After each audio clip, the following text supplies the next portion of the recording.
Words from Judge Michael Warren, who is the sitting judge on the Open Circuit Court, and also a founder of what is soon becoming a national celebration here, Patriot Week.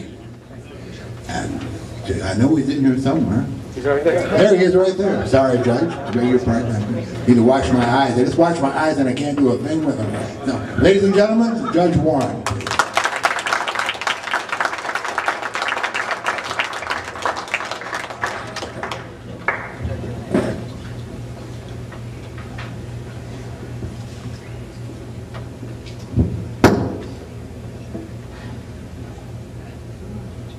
When in the course of human events, it becomes necessary for one people to dissolve the political bands that connect them to another, and to assume among the powers of the earth the separate and equal station to which the laws of nature and nature's God entitles them. A due respect for the opinions of mankind requires that they should declare the causes which impel them to the separation. We hold these truths to be self-evident, that all men are created equal, that they are endowed by their Creator with certain unalienable rights, that among these are life, liberty, and the pursuit of happiness, and that to secure these rights, governments are instituted among men, deriving their just powers from the consent of the governed. That when any form of government becomes destructive of these ends, it is the right of the people to alter or abolish it, and to establish a new government, laying its foundation on such principles, and organizing its power in such form as to them shall seem most likely to affect their safety and happiness.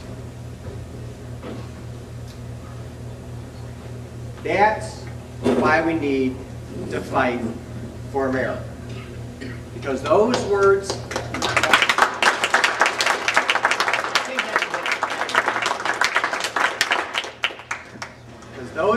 from the Declaration of Independence were revolutionary in 1776. And notice I said all the words. Yeah.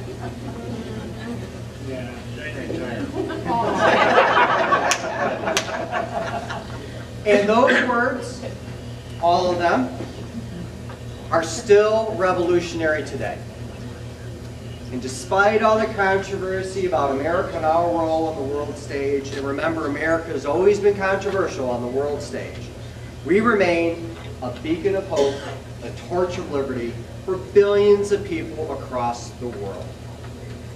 Despite the mess that we're in today, most people still wish they lived in a country that was more like ours. Some people are so disgusted with their country, they will put their kids in harm's way, put themselves in harm's way, for a chance for the American dream. Think about the Cubans, think about the people from South America and from Mexico, and from all over the world who come here because we're a torch of liberty. And then some people despise us so much, they're willing to blow themselves up or otherwise, in some fashion, kill themselves just to have the opportunity to hurt our innocent civilians. And whether you love us or hate us, they're all motivated by those founding first principles that are articulated in the Declaration of Independence and embedded in our Constitution. The rule of law, equality, unalienable rights, the social compact, limited government, and the right to alter or abolish an oppressive government. That's what makes America unique. And that's what no other country in the course of human history understands. And that's why we must fight for America. Because America truly is completely different than any other country in world history. Most countries in world history were created and defined by pretty arbitrary things. By the way people dressed, by the language they used, by the songs they sang, the customs and traditions, the ethnic groups, the religions that they had, where the Alps are, where the Rhine flows, all that. And in 1776, we rejected that. We said, no, we're going to define ourselves not based on those arbitrary things, but on what we believe. It's in our brains and in our hearts. That's what makes America unique. And that, again, are those first principles found in the Declaration of Independence and embedded in our Constitution. The rule of law, equality, the social compact, limited government, unalienable rights, and the right to alter and abolish an oppressive government. I defy anyone here to look in the foundational document of any country to see where those first principles lie, because they don't. We're the only country in the course of human history that was built on those things. Now, what has happened? Well, we have done, and I'm taking the topic, what we must fight for America. Okay, I'm going to break it down. So I'm going to say the we is us. Okay? I've kind of explained a little bit why it's America, why America needs to be resolved. The we is us. And we have done a really, really good job of becoming ignorant, of becoming disdainful, becoming complacent about what makes America unique. There are studies after studies that reveal that our education system has done an abysmal job in teaching our students about our founding first principles and our history.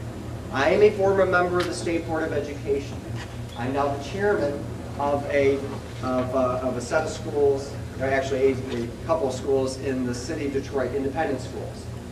I used to work for the State Board of Education. I pretty much know what's going on out there in the education world. And the reality is, our students don't get history, they don't understand it, they don't keep it, they don't understand our civics. And remember, there are whole populations of kids, so just to explain it for a bit. Civics is typically taught now in high school, usually the last year or two. Usually the last year. Senioritis is set in. This is the basket weaving course. They go in, the kids, and now we've changed it from a semester to a lot of schools have it a trimester. So we're talking 7 weeks. They get lectured to, they don't really care, they get disengaged and they leave. Okay? We have a history system which teaches kindergartners, I don't understand this, but this is how it's set up. We teach history chronologically. That kind of makes sense, right? Teach history chronologically. But the way we do it is this. We teach pre-revolution and revolutionary and constitutional convention stuff in elementary school. Skip a few years, then we teach the pre-Civil War period, the Civil War period, and a little bit after in middle school. We wait a little while, and then we teach current history, things after the Civil War, World War I, World War II, which means that if you're in a typical school system, the last time you learned about Thomas Jefferson, George Washington, James Madison, the Constitutional Convention was back when you were in 4th or 5th grade, at a 4th or 5th grade reading level and comprehension level. That explains why Jay Leno can go out into the jaywalking and ask people about their system of government and get these ludicrous answers. Because it's set up to fail.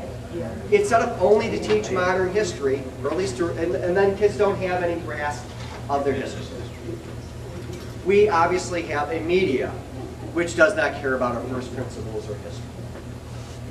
The political arena, for the most part, ignores our first principles in history. We have a culture that really cares about beeping phones, cares about, don't get me wrong, I'm on Facebook. Some of you are my friends on Facebook, okay?